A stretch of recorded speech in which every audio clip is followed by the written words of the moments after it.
Hi friends, welcome to my channel Senmaho Gardening Videos. எல்லாரும் எப்படி இருக்கீங்க? நல்லா இருக்கீங்களா? இன்னைக்கு என்ன பார்க்க போறீங்க? என்ன ஹார்வெஸ்ட்னா கீரை தான். நான் ஏன் கீழே வச்சிருக்கேன்னா நிறைய கீரை இருக்கு, அதனால கீழே வச்சிருக்கேன். பாருங்க, இது கரிசலாங்கண்ணி எல்லாத்தையும் எடுத்துட்டு எல்லா பாட்டில் இருக்கிறது. 2 பாலக்கீரை பிடுங்கிட்டேன்.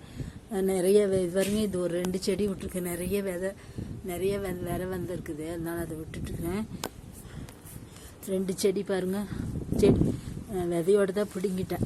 பாலக்கீரை பாருங்க, இங்கெல்லாம் விதை இருக்குது பாருங்க. எடுத்துட்டேன். வேறு செடி வளரக்கு இடம் விடும் இல்லை, அதனால் நான் மறுபடியும் எடுத்துட்டேன். பாலக்கீரை கொஞ்சம், எல்லா கீரையும் கொஞ்சம் கலந்துருக்கு. இதை நான் ஹார்வெஸ்ட் பண்ணிக்கிறேன். கொஞ்சம் தக்காளி இருக்குது, எடுக்கணும். பாருங்க, இங்கே ஒரு தக்காளி இருக்கு, நல்லா பழுத்துருச்சு. இங்கே 2-3 தக்காளி இருக்கு. இங்கே 2 தக்காளி 3 தக்காளி இருக்கு. இங்கேயும் கொஞ்சம் தக்காளி இருக்கு, இன்னும் பழுக்கலை. அவ்வளோ பாலக்கீரை எடுத்துகிட்டு கீரை குழம்பு பண்ணியாச்சு. மிச்சக்கீரை இருக்குது, அதெல்லாம் க்ளீன் பண்ணணும்.